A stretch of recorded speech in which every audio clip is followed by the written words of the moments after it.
नमस्कार. आज इंदापूर तालुक्यामध्ये नेहमीप्रमाणे महिन्या 2 महिन्यांनी एक चक्कर मारून विविध विकास कामांचा आढावा, काही उद्घाटनं, काही भेटीगाठी किंवा केंद्र सरकारमध्ये पार्लमेंटमध्ये जेव्हा आम्ही कामं करतो त्या स्कीम्सचा फील्डवर काय इम्पॅक्ट होतो आहे याच्यासाठी आपल्याला सगळ्यांनाच माहिती आहे की म्हणजे सेशनचा महिना, त्याच्यानंतर दौरा, परत सेशन, म्हणजे फील्डवर काय पॉलिसी इम्प्लिमेंटेशन होतं आहे नाही होतं आहे या सगळ्याचा आढावा घेण्यासाठी आज मी इथे आले.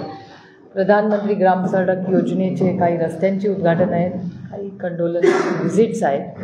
त्यानंतर मी वाईल्डलाईफ सँच्युरीज अजून आपल्या मतदारसंघात टुरिझम वाढवण्यासाठी काय करता येईल. आपल्याला आठवत असेल तुमच्या सगळ्यांच्या मदतीने आपण सगळ्यांनी एकत्र एफर्ट्स करून आज फ्लमिंगोज बघायला भिगवणमध्ये राज्यातून नाही देशातून लोक येतात.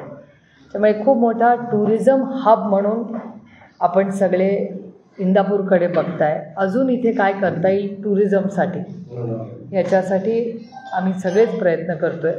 आणि काही तुमच्याही काही सूचना असतील तर जरूर तुम्ही सांगा. आपण सगळे एकत्र मिळून व्यवसाय म्हणजे MIDC, साखर कारखाने, शेती प्लस टुरिझम असं एक कॉम्बिनेशन करून इंदापूर तालुक्यात अजून काय चांगलं काम करता येईल याचा आढावा घेण्यासाठी आज मी आले.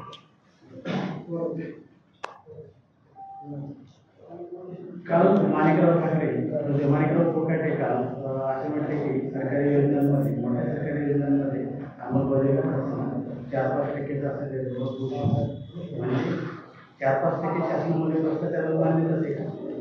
हे 2-3 महत्त्वाच्या गोष्टी आहेत. ह्या राज्याचे आत्ताचे जे कृषी मंत्री आहेत त्यांनी 3 स्टेटमेंट्स केले जे मी पार्लमेंटमध्ये अशी पद्धत असते की जेव्हा आपण एखादा स्टेटमेंट कुणाचं तरी करतो ते टेबल करायचं असतं. त्याच्यामुळे मी जेव्हा माझं बजेटचं भाषण करीन तुम्ही बघालच की मी 3 विषय टेबल करणार आहे महाराष्ट्राचे. 3 अतिशय क्रिटिकल आहेत कारण का ते शेतकऱ्यांशी निगडीत आहेत. पहिला त्यांनी असं म्हणलं आहे ते की 400 कोटी रुपयाचा पीक विम्याचा घोटाळा झाला आहे असं ते म्हणाले. हे तुमच्या चॅनलवर मी पाहिलेलं आहे. त्याच्यावर सुरेश धस जे भारतीय जनता पक्षाचे आमदार आहेत ते असं म्हणाले की 400 कोटीचा नाही 5,000 कोटीचा झाला आहे. हे पण मी तुमच्याच चॅनलवर पाहिले. पण हा एकतर एखाद्या राज्याचे कृषी मंत्री म्हणतात, कृषी मंत्री म्हणजे सरकारच होतं ना, तर सरकारच कबुली करते की 400 कोटी रुपयाचा पीक विम्याचा घोटाळा झाला हे सरकार मान्य करते आणि त्याच सरकारमधले आमदार म्हणत आहेत की ते 400 कोटी नाही 5,000 कोटीचा. हा खूप सिरियस इश्यू आहे.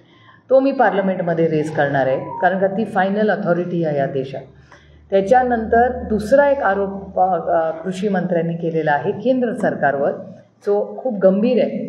ते असं म्हणाले की अनेक गोष्टी आम्हाला इम्प्लिमेंट करायच्या आहेत पण केंद्र सरकारकडून निधी येत नाही आहे. हे पण मी तुमच्याच चॅनलवर पाहिलेलं आहे ते स्टेटमेंट. ते एक स्टेटमेंट म्हणजे केंद्र सरकार महाराष्ट्रातल्या शेतकऱ्यांना का पैसे देत नाही आहेत आणि त्याची कबुली कृषी मंत्र्यांनीच केली आहे. आणि तिसरी कबुली की 4 ते 5% ह्या भ्रष्टाचार होतोच हे पण मी तुमच्याच चॅनलवर पाहिलं. हे 3 अतिशय गंभीर स्टेटमेंट्स आहेत कारण आपल्याला आठवत असेल की माननीय प्रधानमंत्री कुठल्याही पक्षाचे असले तरी आज ते देशाचे प्रधानमंत्री आहेत. भ्रष्टाचार मुक्त भारत करणार आणि याच्यासाठी मी स्वतः पार्लमेंटमध्ये अनेक वेळा म्हणले की तुम्ही असं करणार असाल तर ताकदीने आम्ही तुमचं विरोधी पक्षात असलो तरी समर्थन करू, सगळे म्हणून देश पहिला असं एकत्र काम करू. हे 3ही भ्रष्टाचाराचे आरोप झालेले आहेत. आणि एक चौथा हार्वेस्टरचा, प्रत्येक हार्वेस्टरमुळे मागे 8 लाख रुपये शेतकऱ्यांना मागितले सरकारने हे पण मी तुमच्याच चॅनलवर पाहिले. त्यामुळे हे 4ही ज्या घटना आहेत त्या प्रचंड वेदना देणाऱ्या आहेत, अस्वस्थ करणाऱ्या आहेत आणि 4ही मी चॅनलवरच चालल्या आहेत. आणि 4ही कबुली ही महाराष्ट्र सरकारच्या मंत्र्यांनीच केलेली. त्यामुळे हे अतिशय गंभीर आहे. तुम्हाला आठवत असेल अनिल देशमुखांवर जेव्हा आरोप झाला आणि अटक झाली IQ बातमीवर केलं होतं. IQ there was no evidence. एक कागदचा एव्हिडन्स आजही नाही आहे, तेव्हाही नव्हता. आणि त्यात तुम्ही सगळ्यांनी माहिती आहे देशाच्या समोर काय झालं. तर त्याच एजन्सीज ज्या फक्त IQवर एवढी मोठी विरोधी पक्षात ॲक्शन घेतली आज तुमचे मंत्रीच कबुली करतायत आणि एक नाही 4 केसेस आहेत करप्शनच्या. तर महाराष्ट्र सरकारकडे कदाचित ह्या सगळ्या मराठी बातम्यात आल्या असतील आणि फायनान्स डिपार्टमेंटकडे येतात त्या एजन्सीज सगळ्या आणि होम मिनिस्ट्रीत येतात. कदाचित लॉस्ट इन ट्रान्सलेशन आपण म्हणतो, या मराठीत बातम्या असतील त्या कदाचित हिंदी आणि इंग्रजी भाषांमध्ये दिल्लीला पोचल्या नसतील. त्याच्यामुळे तुमची लोकप्रतिनिधी म्हणून, तुमचा आवाज म्हणून दिल्लीला आपण सगळ्यांनी मला पाठवलं आहे. त्याच्यामुळे माझं कर्तव्य आहे या काळ्या मातीशी इमान राखणं आणि शेतकऱ्याला न्याय देणं. त्याच्यामुळे हे सगळे मुद्दे मी या पार्लमेंटच्या माझ्या भाषणात दिल्लीमध्ये मांडणार आहे आणि न्याय मागणार आहे महाराष्ट्रासाठी. आणि जर महाराष्ट्रासाठी न्याय मिळाला नाही या सेशननंतर तर आम्हाला आंदोलन करण्याशिवाय दुसरा मार्ग राहणार नाही. पण माझा निर्मला सीतारामनवर ताईंवर विश्वास आहे. त्याच्यामुळे निर्मलाजी ज्यांच्याकडे फायनान्स मिनिस्ट्री आहे त्या ह्या सगळ्या विषयात लक्ष घालून न्याय देतील आपल्याला, अशी आपण अपेक्षा ठेवू. एकीकडे म्हणजे लोकांना द्यायचं जाहीर घोषणा करतो, पण सध्या जो नदीजोड प्रकल्प आहे कृष्णा मराठवाडा सिंचन प्रकल्प 1.5 वर्षापासून निधी वाचून बंद आहे. त्याच्यावरती तुम्ही प्रकल्प सोनगाव ते भाद्रवाडी इथपर्यंत परत इथून पुढे ते उजनीमध्ये पाणी पडणार नाही. तो प्रकल्प सध्या 1.5 वर्षापासून पूर्णपणे ठप्प आहे. तो तुम्ही एका प्रकल्पाचा म्हणताय. इथे एक शेतकरी मला भेटायला आले, त्यांचा DP सँक्शन आहे, सँक्शन DP आहे. सँक्शन DPला DPDC पैसे नाही असं त्यांना सांगण्यात आले. ते बघा इथेच बसले, इथेच समोर आहे. त्यांना DPDCला पत्र लिहिलेलं आहे, त्यांच्यासाठी फॉलोअप केलेला आहे. सिंचन भवनला आम्ही त्यांच्यासाठी गेलेलो आहे. आम्हाला सांगण्यात आलं की निधी नसल्यामुळे हे होतं आहे. आणि हे फक्त यांची DPची केस नाही, परवा मी PWD खात्यात गेले होते. PWD खात्यातही मला हेच सांगण्यात आलं की तुमच्या मतदारसंघातले अनेक रस्ते हे पुढे डिले करावे लागतील. 40,000 कॉन्ट्रॅक्टर्स, हे पण तुमच्या चॅनलवर आली ना बातमी की 40,000 कॉन्ट्रॅक्टर्सचे पेमेंट आज महाराष्ट्र सरकारने केलेलं आहे. हे आरोप मी कुठलाही करत नाही, मी जे वर्तमानपत्र आणि तुम्ही कव्हर करता त्याचे फॅक्च्युअल पोझिशन तुम्हाला सांगतो. त्यामुळे मग हा निधी उपलब्ध का नाही आहे, मग बजेटचं काय, महाराष्ट्राची आर्थिक परिस्थिती काय आहे याच्यावर मी गेले अनेक वर्ष बोलते. आता तुम्ही वास्तव बघता काय होतं ते. काही महिन्यापूर्वी किंवा काही दिवसापासून मोठ्या प्रमाणात उत्खनन होत आहे. त्यांना सोडलं जातं, कायदा सुरू करायचं, त्याबद्दल काय? तुमच्या प्रश्नातच कायदा सुव्यवस्था राहिली नाही हे का जर पत्रकार एवढा अस्वस्थ होऊन मला प्रश्न विचारतोय, तुमच्या प्रश्नातच माझं उत्तर आहे. हेच तर मी किती महिने म्हणते. आणि मग आमच्यावर टीका होते की आम्ही फक्त टीकाच करतो. आम्ही फक्त फॅक्च्युअल सांगतो आहे सरकारला. एवढं मोठं मॅन्डेट, आज 2 महिने झाले या सरकारला बसून, 2 महिने पूर्ण झाले, 60 दिवस झाले. आपल्याला 100 दिवसाचा कार्यक्रम देणार होते आठवतं, त्यातले 60 दिवस गेले, 40च राहिले. या 60 दिवसात काय झालं, मंत्रीपद, त्याच्यानंतर पालकमंत्रीपद. आपल्या तर इंदापूरवर एवढा अन्याय झाला, आपल्या इंदापूरला कुठलं पालकमंत्रीपदच नाही मिळालं. तो पण मी विषय घेणार आहे. मुख्यमंत्र्यांना मी भेटायला जाणार आहे की आमच्या इंदापूरवर का अन्याय करताय, आमच्या इंदापूरला का तुम्ही दुसऱ्या कुठल्या तरी जिल्ह्याचं पालकमंत्रीपद देत नाही. ह्याच्यासाठी पण आपल्याला आवाज उठवायला पाहिजे ना. शेवटी इथल्या लोकांनी पण मलाच इथे लोकप्रतिनिधी म्हणून काम करायची संधी दिली, ती पण जबाबदारी माझीच आहे.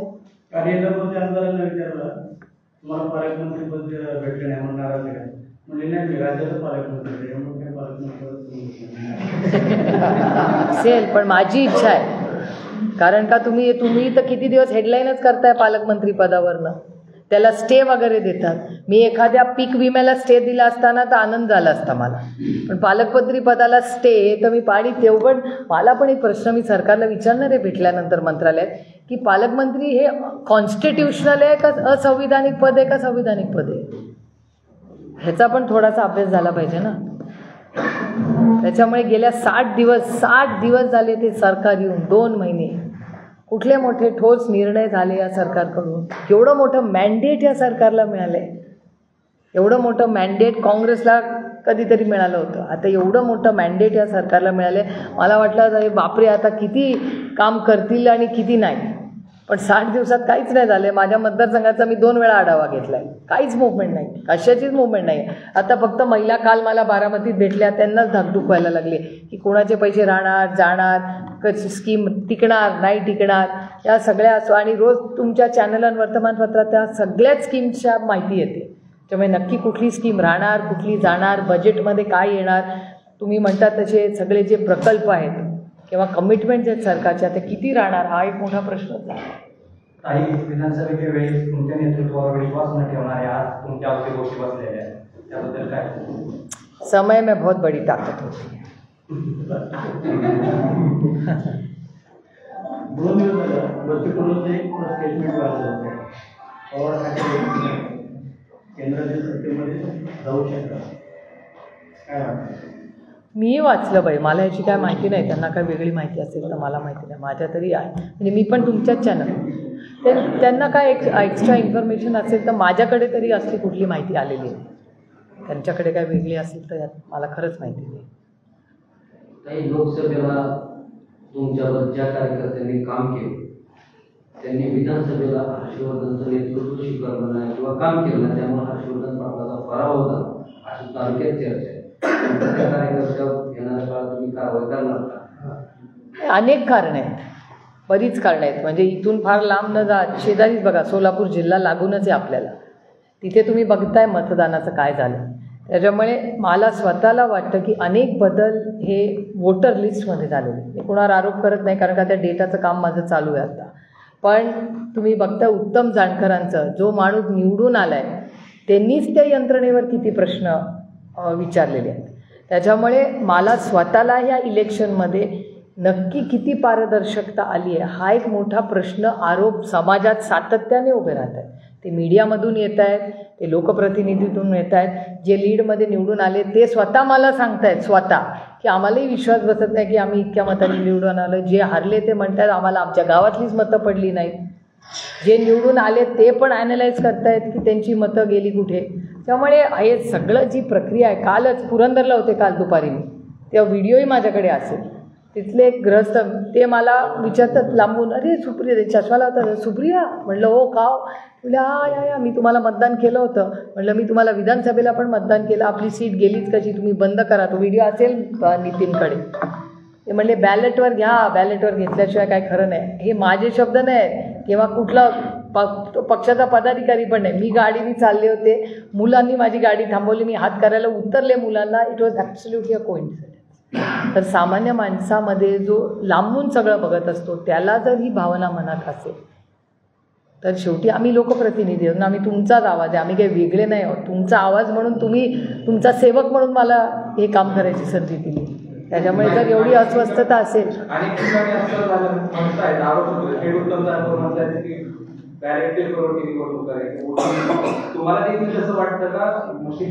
नाही, माझं एवढंच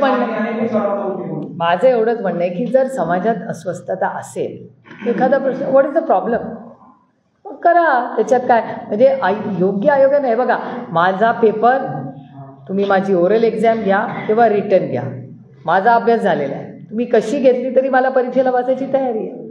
त्याच्यामुळे जर लोकांची मागणी असेल की बॅलेटवर घ्या तर घ्या बॅलेटवर. What is the problem? काय त्याच्यात एवढं मोठं अडचण? तर इंदापूरमध्ये अनेक मतदारांना असं म्हणणं आहे की इंदापूरमध्ये विषयाचा प्रॉब्लेम नाही झाला. शरद पवार आणि सुप्रिया न मानणाऱ्या कार्यकर्त्यांनी हर्षवर्धन पाटलाला उमेदवारी दिली म्हणून काम केलं म्हणून त्यांचा पराभव झाला, असं त्यांचं म्हणणं आहे. असं मला नाही कोणी सांगितलेलं. आम्ही पक्षाचा आढावा घेतला आहे, मीटिंग घेतली आहे. मला कुठल्याही ना मतदारांनी ना पदाधिकाऱ्यांनी येऊन सांगितलं आहे. मी तुमच्याचकडून पहिल्यांदा ऐकते. पण तुम्ही आता सांगितलं आहे मला, तर जरूर आमची पक्षाची मीटिंग होईल. त्याच्यात हे मी प्रश्न मला विचारला गेला प्रेसमध्ये, हे मी नक्की पक्षाच्या मीटिंगमध्ये चर्चेला आणीन विषय. राज्यामध्ये सांगायला पोलीस कस्टडीतून परंतु त्याच्यावर जामीन होण्याचा त्याचा मार्ग पकडला झाला. मोखाला किती गॅरंटी नाही, परंतु त्याच्यावर 302 दाखल करून तो प्रमुख आरोप व्हावा यासाठी कोणी आवाज उठवतो? नाही, आम्ही सगळेच बोलतोय ना, पहिल्या दिवसापासून बोलतोय. हो, पण मग हा प्रश्न तुम्ही मला नाही विचारला पाहिजे, सत्तेतल्या लोकांना. मी विरोधी पक्षातले, मी रोज अहो आम्ही रोज उठवतो, डेटा काढून बघा ना, आम्ही रोज उठवतो. पण यंत्रणेने काम करायला पाहिजे ना. जेव्हा सरकारमधले लोक येतात तेव्हा तुम्ही त्यांना विचारायला पाहिजे. सुप्रिया सुळे, जितेंद्र आव्हाड, रोहित पवार, संदीप क्षीरसागर, सोळंकी, आपले सुरेश धस, बजरंग अप्पा सोनवणे, आम्ही 7 जण आहोत. अंजलिताई दमानिया 8, अजून कोण राहिलं का? त्या नमिता मुंदडा 9, आम्ही 9 लोक असे महाराष्ट्रात आहोत आणि काँग्रेसचे लोक.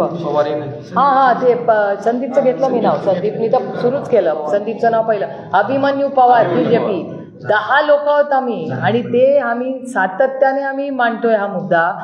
माननीय मुख्यमंत्री दावोसला जायच्या आधी शब्द देऊन गेलेत राज्याला की आम्ही कुणालाही सोडणार नाही. आता 10 लोक सगळ्या पक्षाचे म्हणजे काँग्रेस, अजित पवार राष्ट्रवादी काँग्रेस, शरद पवार राष्ट्रवादी काँग्रेस, उद्धव ठाकरे शिवसेना, शिंदेसाहेब स्वतः शिंदे सेना, त्याच्यानंतर भारतीय जनता पक्ष, 6 पक्ष राज्यातले एक मागणी करतायत सातत्याने. तुमच्याच चॅनलवर रोज सगळे बोलतायत.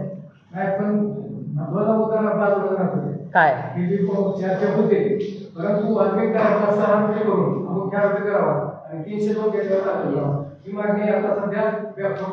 बॅकफुटला नाही. ती मागणी आहेच ना. पहिल्या दिवसापासून आम्ही मागतोय. पण आम्ही रोजच मागणी करतो. पण मागणी करणारा गलती नसतो. जो सत्तेमध्ये असतो, ज्याच्या हातात संधी आहे, त्यांनी हे प्रश्न देवेंद्र फडणवीसांनी याचं उत्तर दिलं पाहिजे. त्यांचा निर्णय हा, आमचा नाही. गुन्हेगार सत्तेमध्ये ते मी नाही, मी विरोधी पक्षात आहे. जाब तुम्ही सत्तेतला विचारायला पाहिजे. निर्णय कोण घेऊ शकतं? मी का देवेंद्र फडणवीस? लावून धरणं फक्त माझी जबाबदारी नाही. तुम्ही मतदान केलंय ना त्यांना जाब विचारला पाहिजे तुम्ही. कारण का they have blood on their hands. उनके हात पे खून आहे. त्यांच्या हातावर रक्त आहे. त्यांना तुम्ही, आम्ही विरोधी पक्ष रोजच बोलतो, पण ज्याच्या हातात सत्ता कशाला आहे? मग सगळं जर विरोधी पक्षांनी करायचं, मग सत्ताधाऱ्याने मतं देऊन निवडून कशाला आले? मग ऐसा नाही होता ना. आम्ही रोजच बोलतो, तुम्ही रोज दाखवता. मग जे सगळं लोक, सगळे पत्रकार आणि आम्ही सगळ्या पक्षाचे लोक, आपण सगळे एका बाजूला आहोत खुनीच्या विरोधात. सरकार का खुनी लोकांना लपवते? असं काय एवढा मोठा कंट्रोल आहे या सरकारवर की सरकार निर्णय घेत नाही? हे प्रश्न तुम्ही सरकारला विचारायला पाहिजे. सरकारचं उत्तर आहे ना. मला अधिकार असतात तर मी कधीच निर्णय घेऊन टाकला असता. माझ्याकडे नाही ना अधिकार तो. तुम्ही लोकसभेला निवडून दिला असतं तर आम्ही केवढं केलं असतं आतापर्यंत. ही वेळच आली नसती तुमच्यावर.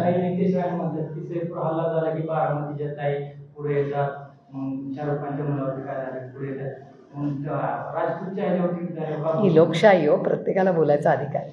शरद पवार, अजित पवार यांच्या मतदार मला नाही माहिती बाबा. असेल मला काय, मी सकाळपासून इथेच आहे. मी सकाळी 7:30 वाजता माझ्या घरातून बारामतीतून कार्यक्रम करत इथे आले. ना विचारा, आम्ही सगळी गाडीतच आहे. मी 7:30ला बारामतीचे कार्यक्रम केले. नंतर 9ला का 9:30ला 10ला इथे इंदापूरला आले. तेव्हापासून आम्ही एकत्रच आहे. इथली कामं बघत कोण कुठे भेटतं, काय करतं इथे माहिती ना. मला यांची काळजी आहे. मला यांचा प्रश्न सोडवायचा आहे. परभणी आणि बीडमध्ये ज्या घटना झाल्या त्या अतिशय वेदना देणाऱ्या आहेत. सरकार कुणाचंही असू दे, काही गोष्टी राजकारण सोडून माणुसकीच्या नात्याने करायच्याच असतात. कुणाचंही सरकार इसमे नो कॉम्प्रोमाइज. अहो त्या मुलांची भाषणं बघा. म्हणजे मला आश्चर्य वाटतं की या सरकारला झोप कशी येते. मी सरकारमध्ये असते ना तर मीच राजीनामा दिला असता. ॲक्च्युली काहीतरी नैतिकता असते की नाही.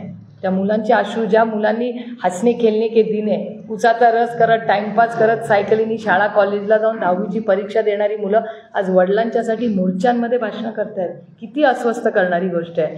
परभणीला मी गेले होते, त्या आईचे अश्रू अनावर होते. ते दोघं भाऊ असे थरथर कापत होते तेव्हा ती घटना मला सांगत होते. तेव्हा इतके आपण असंवेदनशील सरकार झाले की राजकारण इतक्या लेवलला जा की तुम्ही निर्णय पण घेणार नाही. पुण्यामध्ये पत्नीकडून पतीचा खून करून व्हिडिओ करण्यात आला. कुठला तो खून ना आता पतीकडून पत्नीचा प्रॉपर्टी आणि चारित्र्याच्या संशयावरून खून केला आणि त्याचा व्हिडिओ सोशल मीडियामध्ये व्हायरल. हो, आता मला आपले हो ते आपले खरे आहेत ना, आपले झीचे भोरला असतात पुण्याला, त्यांनी मला एक व्हिडिओ पाठवला की तो उघडलाच नाही.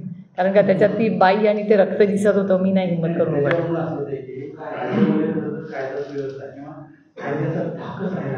हो, हे ॲब्सोल्युटली राईट. तुमचं अगदी बरोबर आहे. मी जेव्हा जेव्हा ह्याच्याबद्दल बोलते माझ्यावर उलटे आरोप होतात की या सारखंच बोलतात सरकारच्या विरोधात. मी गेले, आत्ता म्हणत नाही, मी गेले 2 वर्ष बाय डेटा सांगते की आज हे दुर्दैव आहे की सारखंच. तुम्हाला आठवतं आहे पोलिसनी आपली गाडी थांबवलं की आपण घाबरून थांबायचो की बाबा नो रिस्क. तेव्हा कुठलाही कॅमेरा नव्हता. तरी धाक होता की नाही त्या वर्दीचा. आपण सगळे लहानाचे मोठे होत होते. आता कोण आहे जाऊन सगळं पोलीसची कॉलर धरतात. हिंमतच कशी होते. धाकच भीतीच राहिली नाही का लोकांना. एवढा कॅमेरा आहे, हा मोबाईलचा कॅमेरा असतो तरी या वर्दीची कशाची भीती नाही राहिली या देशामध्ये. ही चिंताजनक नाही आहे. मी हे सरकार आल्यावर 15 दिवस 1 महिन्यात क्राईमचा डेटा वाढल्यावर मी महाराष्ट्राच्या माननीय मुख्यमंत्र्यांना विनंती केली की बीडची घटना झाली आहे, त्याची परभणीची घटना झाली आहे, एवढी अस्वस्थता देशात, एक ऑल पार्टी मीटिंग बोलवा. कधीतरी राजकारण बाजूला ठेवून महाराष्ट्रासाठी सगळे एकत्र ॲटलिस्ट हे जे अस्वस्थता आहे ती शांत करण्याची गरज आहे. मला सांगा, दावोसला गेले, जर अशा रोज इन्व्हेस्टमेंटच्या इथे खून आणि हे एक्स्टॉर्शन सुरू झालं तर इन्व्हेस्टमेंटला चांगलं आहे काय वातावरण मला सांग. दुसऱ्या कुठल्या राज्यातून ऐकू येतं का असं एक्स्टॉर्शन. महाराष्ट्रात पहिल्यांदा असं झालं असेल की extortion, it is just shocking. का आपण हे सगळं सहन केलं आणि ह्याच्यावर का नाही ॲक्शन झाली. 40 दिवस. आणि फक्त मी सांगते ना, महाराष्ट्राच्या मीडियाचे कितीही आभार मानले तरी कमीच आहे. ज्या माणुसकीने तुम्ही रिपोर्टिंग करताय आणि जो रिपोर्टर बीडला जाऊन आलाय ना तो ढसाढसा येऊन रडलाय. ढसाढसा म्हणजे ते म्हणलं ताई असहाय होतं आणि चॅनल्सवर रडलेले आहेत. आठवत असेल तुम्ही, त्या मुलाचा वाढदिवस होता तेव्हा NDTने एक स्टोरी केली होती. तर आठवतं तुम्हाला, he could not control his emotions. भयानक आहे ती परिस्थिती. आणि ही वैयक्तिक लढाई नाहीच आहे आमची कुणाशी, आमची त्या प्रवृत्तीच्या विरोधात. जर बीडमधल्या महिलेला घराच्या बाहेर जाताना भीती वाटत असेल, ही लाजिरवाणी गोष्ट नाही आहे आपल्यासाठी. आपण मुलींना एनकरेज करतो की मुलीच्या तुम्ही मुलगा आणि मुलगी समान आहात. हो, मी रात्री फिरत असते, रात्री तिथून निघते कोल्हापूर. मी कधी विचार पण करत नाही महाराष्ट्रात फिरताना मला कधीही भीती वाटत नाही. पण मी जेव्हा दिल्लीत फिरते तेव्हा मला भीती वाटते, अरे गुडगाव जाना आहे, अरे नको नको. एक सायकोलॉजिकली आहे. इथे काय बेधडा घुमो काय वाटत नाही. रात्री 11 वाजता निघालं मुंबईवरनं, 2 वाजता बारामतीला आलं, मनात पण येत नाही की भीती वाटते की आपल्याला कोण काय. नथिंग. एवढा महाराष्ट्राच्या पोलिसांवर माझा विश्वास आहे, अजूनही आहे. पण काहीतरी मिस होतं ह्याच्यात, काय चुकतं आहे. ह्याच्यासाठीच तर आपण सगळ्यांनी एकत्र येऊन काहीतरी राज्यासाठी केलं पाहिजे ना. आणि ह्याच्यासाठी ॲक्शन्स पण झाले पाहिजे. तुम्ही म्हणता ते बरोबर आहे, गुन्हे का दाखल होत नाही, का ॲक्शन घेतली. तो व्हिडिओ तुमच्याच चॅनलवर मी पाहिला परवाचा. ते कुठल्या तरी हॉटेल का कशा तरी 1, 2, 3 असे जात आहेत सगळे. असा कसा होऊ शकता आहे. खरं तर गुन्हेगिरी पोचायला किंवा गुन्हेगिरी वाढायला राज्यकर्तेच जबाबदार असं वाटत नाही. मान्य, पूर्णपणे मान्य. त्यांना प्रोटेक्शन देणं हेच चुकीचं आहे. आणि जर जेव्हा तो पकडला जातो त्याला 0 टॉलरन्स दाखवला गेला पाहिजे. तो टॉलरन्स दाखवला तरच पुढे सुधारणा होईल. कोणीही प्रोटेक्ट करू नये या मताची मी आहे. जबाबदार राजकारण हो, मान्य करते ना मी, पूर्णपणे मान्य. Absolutely right you are. त्याच्यात यांनीच सगळ्यांनी मिळूनच, म्हणून तर ऑल पार्टी मीटिंग पाहिजे. म्हणून मी म्हणते देवेंद्रजींना की तुम्ही प्लीज एक ऑल पार्टी मीटिंग द्या, सगळ्यांना बोलवा, सगळे मिळून अकाउंटेबिलिटी घेऊ राज्याची. तरी हे करावं लागेल. कारण का राज्याचं हित नाही, बाकीच्या राज्यांना केवढा पॉझिटिव्ह डेटा येतोय.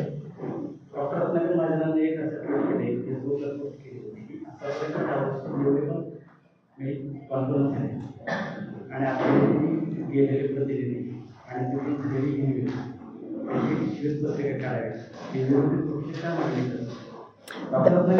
वाटलं त्यांनी ती गोष्ट केली. पण एक विरोधी पक्षाचे तुम्ही एक खासदार आहात म्हणून तुम्हाला काय वाटतं. नाही, दावोसवर मी परवा दिवशीच मोठं पत्र लिहिलं आहे मुख्यमंत्र्यांना. कारण का मी जे फोटो पाहिले ते 2 लोकांचे मेन फोटो पाहिले मी. एक सज्जन जिंदल जे वर्षापासून 3ऱ्या मिनिटाला लिहितात. त्यांनी मी प्रेसमध्ये काल का परवाच बोलले. सज्जन जिंदलांचं घर आणि माननीय मुख्यमंत्र्यांचं घरमध्ये गाडीचं 3 मिनिटाचं अंतर आहे आणि चालायचं 7 मिनिटाचं अंतर. आणि अमित कल्याणी जे पुण्याला राहतात, अनेक वेळा माननीय मुख्यमंत्री पुण्याला येतात. मागच्याच आठवड्यात लग्नासाठी आले होते. अनेक विकास कार्यक्रमात पुण्याला ते येतातच मुख्यमंत्री. आणि अमित कल्याणी मुंबईला खूप वेळा जातात. तर सज्जन जिंदल आणि अमित कल्याणींची सही करण्यासाठी दावोसला जायची गरजच नव्हती. पण त्याच्याहून जास्ती अस्वस्थ करणारी गोष्ट कुठली होती माहिती का. मला उदय सामंतकडून माझ्या अपेक्षा जास्त आहेत. मी उदयवर टीका करत नाही, कारण का उससे मैं ज़्यादा उम्मीद थी. मला कधीच वाटलं नाही की उदय सामंत असं करतील. एकतर या देशाचा संविधानातले अनेक नियम कायदे आहेत की जेव्हा आपण परदेशात जातो तेव्हा आपण देशावर कधीच टीका करत नाही. आणि राजकीय विषय, आणि मागे लिहिलं मॅग्नेटिक महाराष्ट्र. आता मॅग्नेटिक महाराष्ट्राचा, दावोसचा आणि इथल्या पक्षफोडीचा काय संबंध. तुम्ही एक तर फॉरेन सॉईलवर आहात, त्याच्यामुळे देशाच्या विरोधात काहीच बोलायचं नसतं. पॉईंट नंबर 1 हा प्रोटोकॉल. आणि दुसरी गोष्ट की मॅग्नेटिक महाराष्ट्राचा तुमचं सरकार एवढं, दिल्लीमध्ये सरकार, गल्लीमध्ये सरकार, तुमचं एवढी मोठी मॅन्डेट असताना म्हणजे ह्या सगळ्यांनी उद्धवजींचं नेतृत्व मान्य करूनच सरकार आणलं.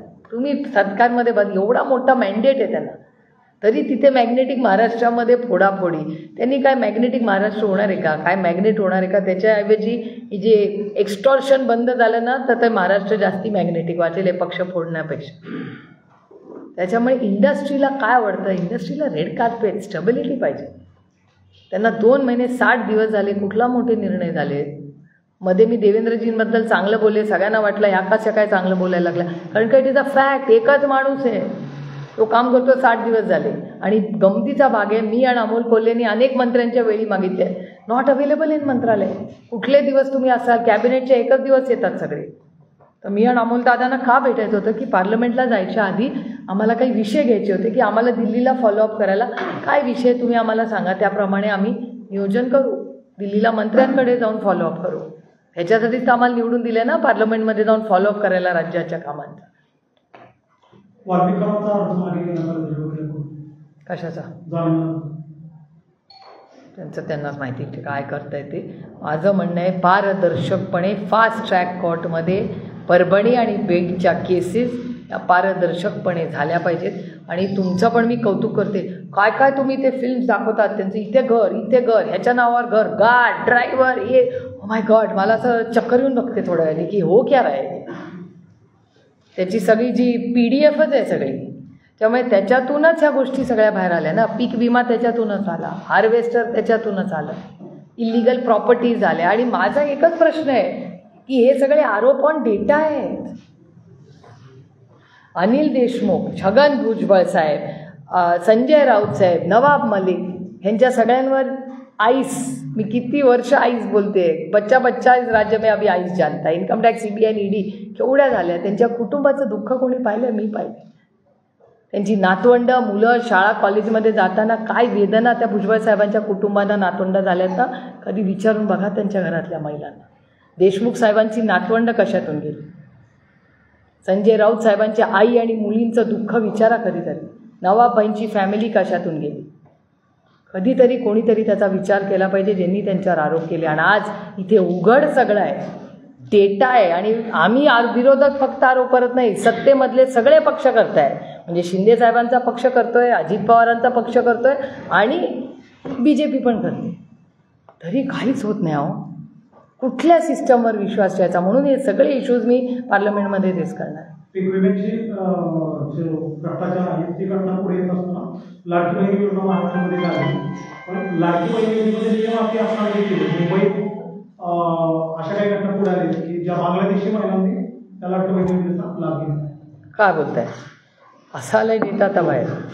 मग सरकारने फॉर्म कसे भरून घेतले ह्याची पण इन्क्वायरी झाली पाहिजे ना, की इलेक्शनच्या आधी. आणि आता सगळं तर ऑटोमेटेड आहे ना, आपल्या सगळ्यांचे फॉर्म कसे दाना रिजेक्ट होतात, कारण का सगळं आता ऑनलाईन आहे ना, इट इज सो इझी.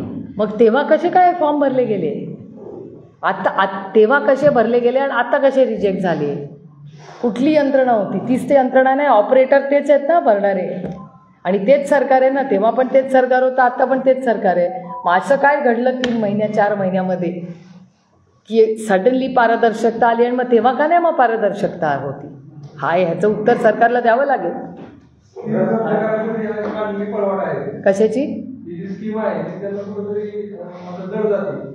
हे बघा, ह्या सरकारचं अनेक वेळा आपण स्टेटमेंट तुमच्याच चॅनलवरच पाहिली आहेत मी सगळे, की त्यांना जेव्हा स्कीम बंद करायची असते ना, मग ते म्हणतात गले की हड्डी आहे, नाही तर म्हणतात हे इलेक्शन का जुमला था. आठवत असेल तुम्हाला? किती असे आहेत. कशाबद्दल?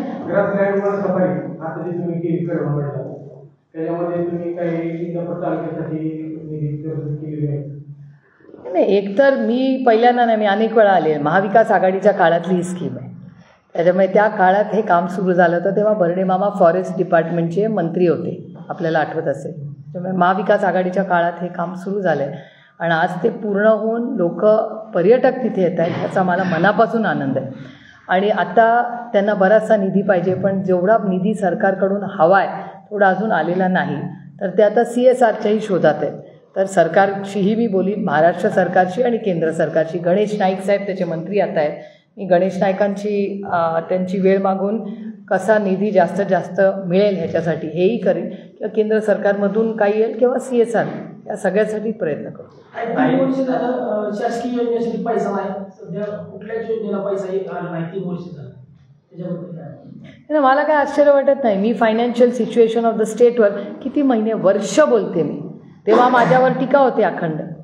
मी पार्लमेंटमध्ये बजेटवर दरवर्षी मीच बोलते, केंद्रामधल्या पण. आणि मी नेहमी ज्याला अनेक वेळा FRBM ॲक्ट, ज्याला फिस्कल डेफिसिट मॅनेजमेंट ॲक्ट म्हणतात, महाराष्ट्राचं लोन, त्याला भरणारा इंटरेस्ट, महाराष्ट्रात असलेले पैसे, ह्या सगळ्याबद्दल मी अनेक वेळा भाष्य केलेलं आहे. जेव्हा जेव्हा मी डेटा वाईज नंबर दिला आहे महाराष्ट्र सरकारने तो खोडून काढला. लाडकी बहीण योजनेमुळे त्याच्यावरती सरकारवरती लोड आल्यानंतर ह्या योजना बंद पडायच्या का DPTCचे पैसे अनेक ठिकाणी काढले. ते मी म्हणत नाही, तुम्ही पण तेच म्हणताय. म्हणजे मी अशी कुठलीही वेगळी गोष्ट किंवा आरोप करत नाही जो मीडियामध्ये आलेला नाही. आणि डेटा तर खोटं बोलू शकत नाही. हो, मी एक वेळ बोलू शकते, पण डेटा बोलू शकतो का? तुम्ही मला विरोधक म्हणून म्हणाल की सुप्रिया सुळेंची माहिती चुकी, पण डेटा तर सरकारचाच आहे ना, तो काय माझा काल्पनिक डेटा नाही आहे. त्यामुळे आम्ही सरकारला हेच सांगत आलो आहे, फिस्कल डेफिसिट जे आहे आज सरकारचं, फिस्कल डेफिसिट म्हणजे काय, आलेले पैसे आणि आलेला खर्च, त्याच्यातली जी गॅप असते त्याला फिस्कल डेफिसिट म्हणतात. आणि त्याचं मॅनेजमेंट करण्यासाठीच सरकार असतं ना. MSP मिळतो का? MSP मिनिमम सपोर्ट प्राईससाठी किती लढत आहेत शेतकरी. आता एवढा सगळा खटाटोप झाल्यामुळे थोडासा आता साखरेचा एक्सपोर्ट अलाव केला आहे. कांद्याचे शेतकरी किती रडत आहेत मला सांगा. लोकसभेपासूनच्या आधीपासून माझं 2 वर्ष झालं पियुष गोयलांची रोज लढाई होते माझी पार्लमेंटमध्ये कांद्याबद्दल. कांदा, सोयाबीन, कपास, दूध, दुधाची सबसिडी वेळेवर येते का? लोक काय म्हणतात, दुधाचा भाव वाढून द्या, आम्हाला नुसती सबसिडी नको. खताच्या भावाची काय परिस्थिती आहे, आणि ते पण वेळेवर येतं का? तुटवता आहे की नाही आज खताचा देशामध्ये, राज्यामध्ये तर आहेच.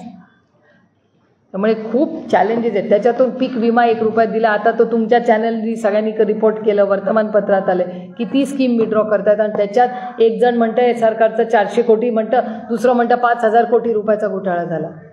आणि IQने मंत्री म्हणत आहे. आमच्या देशमुख साहेबांवर तर IQवर डायरेक्ट जेलमध्ये टाकलं वर्षभर. इथे डेटा सरकार सांगतंय. ह्याच्यापेक्षा अजून काय भयानक असू शकतं मला सांगावं. शेतकऱ्याला पण सोडलं नाही आलं, काय बोलायचं.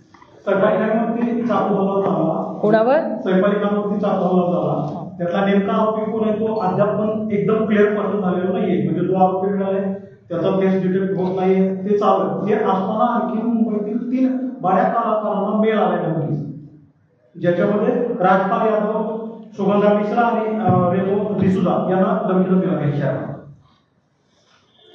मगाशी हे म्हणले ते अगदी बरोबर आहे की ही भावना अशी आहे की वर्दीची भीतीच राहिली नाही कोणाला. हे अतिशय चिंताजनक आहे. म्हणून मी देवेंद्रजींना विनंती करते, आल्या आल्या ऑल पार्टी मीटिंग लावा. आपण सगळ्यांनी मिळून महाराष्ट्राची ही जी परिस्थिती आहे ही फार चांगली नाही. सारखे आता ह्या तुम्ही म्हणला तो खून, टाकू, मग ते दुसरं काय कोयता गँग पुण्याची, पुण्यात तर क्राईम वाढलं. माझ्या स्वतःच्या लोकसभा मतदारसंघाचा डेटा मी सांगते. पेटी ज्याला आपण म्हणतो, थेफ्ट ज्याला इंग्रजीमध्ये म्हणतात, म्हणजे चेन स्नॅचिंग, पाकिट, सारा, ह्या सगळ्या गोष्टी वाढल्या आहेत की नाही आधीपेक्षा. या कधी वाढतात? समाजात जेव्हा इकॉनॉमिकल क्रायसिस येतो तेव्हा या गोष्टी क्राईम वाढतो. याचं डायरेक्ट कोरिलेशन आहे. आणि आता परदेशात होईल, महागाई तर आणि वाढणार. आता डॉलर आणि स्ट्रेंथन होणार. तुम्ही बघताय गेले 2 दिवस तर सगळ्यांना आधी एक काळ असा होता काय त्या अमेरिकेच्या प्रेसिडेंटचा आणि आपला संबंध. आता कळायला लागले आपला डायरेक्ट संबंध आहे. किती निर्णय आहेत. 2 वर्ष स्वयंपालिकांवरती हल्ला झाला बघताना ही बातमी जी आहे की पूर्ण देशभर झाली आणि खूप मोठे यामध्ये चर्चा झाली. राजकारणी, सत्ताधारी, विरोधक दोघांनी यावरती प्रतिक्रिया दिल्या. ज्यावेळी स्वयंपालिकांना डिस्चार्ज दिला गेला त्यावेळी असं वाटत होतं की स्वयंपालिका खूप मोठा गंभीर आहे. डॉक्टरांनी सांगितलं होतं की 7 तास त्याच्यावर शस्त्रक्रिया झाली. पण असं चित्र पाहायला मिळालं की स्वयंपालिकांना ज्यावेळेस डिस्चार्ज सोडला त्यावेळेस एखाद्या शूटला जाईल जाऊन असं काही फार मोठी घटना घडलीच नाही असं वाटलं. याबाबतीत अद्यापर्यंत किती टक्के घटना झाली याचं स्पष्टीकरण ना पोलिसांकडून आले ना यंत्रणेकडून आले. दुकानात चोरून मोठं केलं गेलं काय माहिती नाही बाबा, पोलीस कमिशनरला आपण विचारू. मला खरंच याच्यातली माहिती. मी या माझ्या मतदारसंघातल्या हार्वेस्टर आणि पीक विमा या करप्शनच्या मागेचे, कारण का माझ्या मतदारांवर अन्याय झालेला आहे, माझ्या मराठी माणसावर अन्याय झाला आणि त्याच्यासाठी लढाईला माझी नैतिक जबाबदारी आहे. आढळलेले आहेत, त्याच्यातील 12 रुपये दिल्लीमध्ये आहेत. आरोग्य विभाग सरकार घटनेकडे गांभीर्याने बघत नाहीये का? नाही, काल काहीतरी माहिती येते आहे सरकारकडून हळूहळू. मला वाटतं त्याची वाट बघूया. त्याच्यासाठी राजेश टोपेंसारखा आरोग्यमंत्री लागतोय. राज्यात श्रीराम ऐकायचं, अल्लाह हे पाकिस्तानमध्ये जाऊन ऐकायचं. नितीश राणेंच्या या वक्तव्याकडे तुम्ही कसं पाहता? मी ऐकलं नाही, त्याच्यामुळे मी त्याच्यावर बोलू शकत. काही एक महत्वाचा शेतकऱ्यांचा प्रश्न आहे. काल कृषी प्रदर्शनात म्हणले की शेतकऱ्यांचं कुठली योजना राबवायची असेल तर चिरीमिरी द्यावं लागतं. तर काय शेतकऱ्याला कुठली योजना द्यायची म्हणले तर चिरीमिरी द्यावं लागते.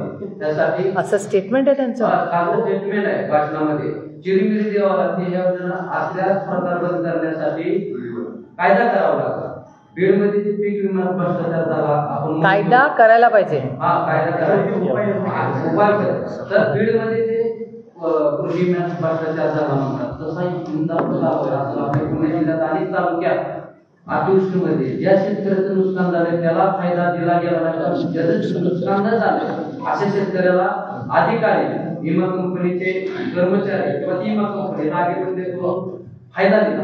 त्यासाठी बीडतून आपल्या पुणे जिल्ह्यात येऊ पाहिजे. एक तर आजचा लोकसत्ताचा सगळ्यांनी वेळ असेल तर एडिटोरियल वाचा, ह्याच्यावरच ते एडिटोरियल आहे आजचं, as a matter of fact. दुसरं की तुम्ही म्हणताय हे चिरीमिरी वगैरेची गरजच लागत नाही. याचं कारण डायरेक्ट बेनिफिट म्हणजे DBT. आता पैसे डायरेक्ट येतात. हार्वेस्टरचा भ्रष्टाचार का झाला? कारण का त्या मंत्रालयाने जे डायरेक्ट बेनिफिट द्यायचं होतं तो निर्णय बदलला. का बदलला तो निर्णय? याचं उत्तर सरकारला द्यावं लागेल. अहो, माझ्या लोकसभा मतदारसंघातले किती शेतकरी आहेत? महाराष्ट्रातल्या शेतकऱ्यांवर अन्याय करायचा यांनी पॉलिसी बदलून हा गुन्हा नाही आहे. जेव्हा केंद्र सरकार आणि महाराष्ट्र सरकारने निर्णय घेतलेला आहे की जी मदत होईल ती डायरेक्टली तुमच्या अकाउंटमध्ये देईल. जर अकाउंटमध्ये यायची तर चिरीमिरीचा विषय येतोच कुठे? दिस इज रिडिक्युलस. आणि मला आश्चर्य वाटतं की मंत्र्यांकडून स्टेटमेंट्स कसे येतात हो. आत्ता मी तुम्हाला स्पोर्ट्स डिपार्टमेंटचं सांगते. स्पोर्ट्स डिपार्टमेंटचं मी तर खरं भरणे मामांना पत्र लिहिणार आहे आता, म्हणजे ड्राफ्ट आला पण असेल माझा, आज फायनल होईल. इंडियन एक्सप्रेस नावाचं वर्तमानपत्र आहे, त्याच्यात बातमी आली की आत्ताच्या ज्या स्पोर्ट्स मिनिस्टर आहेत त्यांनी 700 कोटी रुपयाचं एक आधीच्या सरकारने घेतलेला निर्णय विड्रॉ केला आहे. का विड्रॉ केला आहे? ह्याचा अर्थ काहीतरी तेव्हा चुकीचं होतं ना. सरकार तेच आहे ना, मंत्री बदलला आहे. पण असं काय झालं त्या, म्हणजे ह्याचा अर्थ तेव्हा काहीतरी चूक झाली आहे. मग ते विड्रॉ कसं झालं त्याची इन्क्वायरी झाली पाहिजे. जे तुम्ही बघा ना किती मंत्री आहेत. कृषी मंत्र्यांनी आरोप केले, मी करतच नाही आहे. तुम्हीच बघा ना आणि तुमच्याच चॅनलवरनं पाहिले, ते लाईव्ह आहेत. मी हे सगळं त्या पेन ड्राईव्हवरनं घेऊन माझ्या भाषणात आहे. कारण का मग ते सगळे भारतीय जनता पक्षावाले म्हणतात तुम्ही खोटं बोलताय, म्हणून मी नियमितपणे घेऊन ती पेन ड्राईव्ह आधी टेबल करणार आणि मग भाषण करणार. कारण का सातत्याने महाराष्ट्रात भ्रष्टाचार होतोय हे महाराष्ट्र सरकारचे कॅबिनेट मंत्री कबूल करतायत. मग त्याची इन्क्वायरी का होत नाही?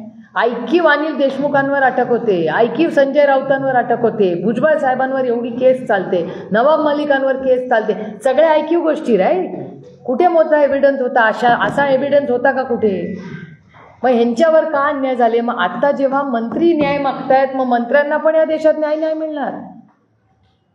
भरणे मामांनी ही ऑर्डर कॅन्सल केली.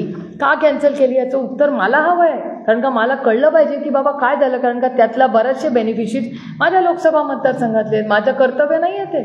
तुम्ही निवडून मला त्याच्यासाठीच दिलं आहे ना. हार्वेस्टर माझ्या मतदारसंघातल्या शेतकऱ्यांकडून 8-8 लाख रुपये घेऊन या लोकांनी माझ्या लोकांना फसवलं. नाही चलेगा हे सब. ते शेतकरी आहेत, काळ्या मातीशी इमान राखणारी माणसं आहेत. तुमच्या माझ्या अन्नधान्याचा प्रश्न सोडवतात ते. ऐसा कैसा चलेगा? आणि डायरेक्ट बेनिफिट असताना चिरीमिरीचा विषय येतोच कुठे? Everything is connected to Aadhaar ना. मग Aadhaar to direct benefit tax to department, where is the लिकेजचा विषयच नाही. सरकार रोज भाषण करताना दिल्लीत आमचं 0 लिकेज सरकार आहे. मग झालं काय? लिकेज झालं कसं? हेच तर माझं भाषण आहे पार्लमेंटमध्ये यावेळेस. स्टोरेज प्रकरणात दिल्लीत छापेमारी केली का? कोणी? स्टोरेज प्रकरण जे आहे त्याच्यामध्ये 10 ठिकाणी छापेमारी केली मुंबई. त्याचं मी स्वागत करते. जसं कॅबिनेट मिनिस्टर आरोप करताय तिथे पण छापे मारा अशी माझी विनंती राहील. ते एक तर साखर हंगाम कशाचा? साखर हंगाम. जसं ठेकेदार रस्त्याच्या कामासाठी ड्रीम कसं आहे, जसं साखर कारखानदारांनी ड्रीम केली पुढे जायचं अशी अस्वस्थता दिसते मला. मी परवा सोमेश्वर माळेगावला पण होते, काल मी दौंडला पण होते. तुमचा प्रश्न अगदी रास्त आहे, कारण का ही भावना सगळीकडे राज्यात दिसते. कारण मला नाही सांगता येणार, पण मी जे काल दौंडमध्ये ऐकलं, बारामतीमध्ये ऐकलं, आणि योगायोग आहे की आज मी इंदापूरला आहे आणि तोच मला प्रश्न विचारला जातोय. मी काल शेतकऱ्यांना भेटले दौंडला, त्यांनी पण मला हाच प्रश्न मांडला त्यांचा. तर हे सगळ्यांची जी भावना आहे ती मी सरकार दरबारी मानणार आहे की असं का, म्हणजे दौंड, इंदापूर आणि बारामती तिन्हीकडून तोच प्रश्न कसा काय मला विचारला जातो किंवा मागितला जातो न्याय. याचा अर्थ त्याच्यात काहीतरी सगळेच बोलतात, ही चर्चा तर त्यांच्या कानावर तर पोचली पाहिजे. विधानसभेचा ज्यावेळेसपासून निकाल लागला त्यानंतर 2-3 दिवसापासून चर्चा सुरू झाली की आमदार फुटणार. खुद्द मंत्री देखील आमदारकीचा दावा करतात. उदय सामंतांनी केला, शिवसेनेचे काही लोक आपले देणारे आपण मिळतरी का बारामतीमध्ये त्यांनी देखील दावा करतात की आमच्याकडे काय आमदार. तसं बघता असंविधानिक गोष्टी हे सरकार सारखंच करतं. आधी पक्ष फोडले, घरं फोडली, आता परत फोडतील पक्ष. मला कसं माहिती असेल? फुटणार आहे किंवा फोडणार आहे ते कसं माहिती असेल? धाक दाखवतात का हा दाखवतात हे आपण गेले 2-1.5 वर्ष पाहिलंच आहे. ईडी, CBI, वॉशिंग मशीन तर पाहिलंच आहे ना. वॉशिंग मशीनचा डेटा माझा नाही आहे, व्हिडिओज तुम्ही बनवले, डेटा तुमच्या चॅनलवर दाखवला आहे. कोणी कुठल्या वॉशिंग मशीनमध्ये कुणावर कुठले आरोप झाले, कोण वॉशिंग मशीनमधून आले, हे मी म्हणत नाही, हे समाजातली भावना आहे. मी विरोधक म्हणून बोलले तर मी विरोधातली जाते, पण सामान्य माणसाला दिसतंय ना डोळ्यात. आणि आता पक्ष फोडायचे. हा,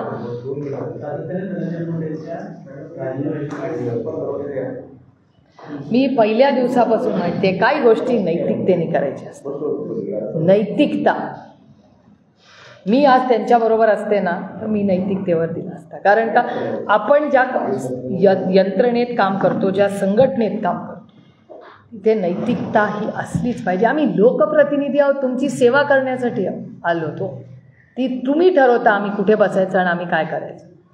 त्याच्यात नैतिकता राहिली आहे का नाही, माझी एवढीच विनंती आहे. पहिल्या दिवसापासून जर सगळ्या पक्षाच्या लोकांची एक भावना असेल तर नैतिकतेवर निर्णय घ्यावा, हे माझं मत आहे. जे पहिल्या दिवसापासून आजपर्यंत मी तेच म्हणते. शेतकऱ्याच्या कर्जमाफीचा जाहीरनाम्यावर विषय होता, जे सत्तेमध्ये आहेत त्यांना विचारा. मी परवा विचारला हा प्रश्न. मी सत्तेत नाही, मी परवा बोलले ऑलरेडी, मी रोज बोलते, मी पार्लमेंटमध्ये पण बोलणार, मी निर्मलाजींना सांगणार आहे 7-12 कोरा करा. मी परवा भाषणात बोलले. जे प्रश्न तुम्ही सत्तेतल्या लोकांना विचारायला पाहिजे ते मला विचारतात. मी कशी अकाउंटेबल? जिसने प्रॉमिस किया उसको पूछो. आमचं सरकार असताना तर आत्तापर्यंत 60 दिवसात 7-12 कोरा करून आमच्या महिलेला 3,000 रुपये देऊन आम्ही मोकळे राहून सुजलाम सुफलाम झालं असतं राज्य. आत्तापासून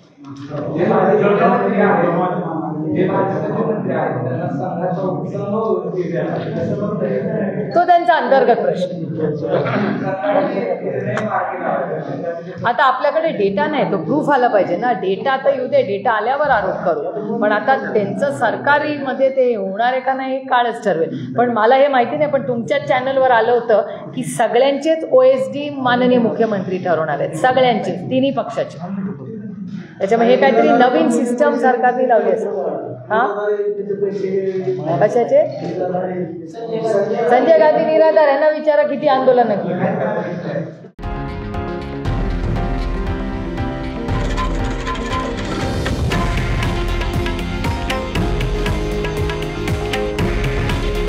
हे आहे देशातील नंबर 1 न्यूज नेटवर्क आणि आपण पाहत आहात TV9 मराठी. काळजी तुमची, हित महाराष्ट्राचं.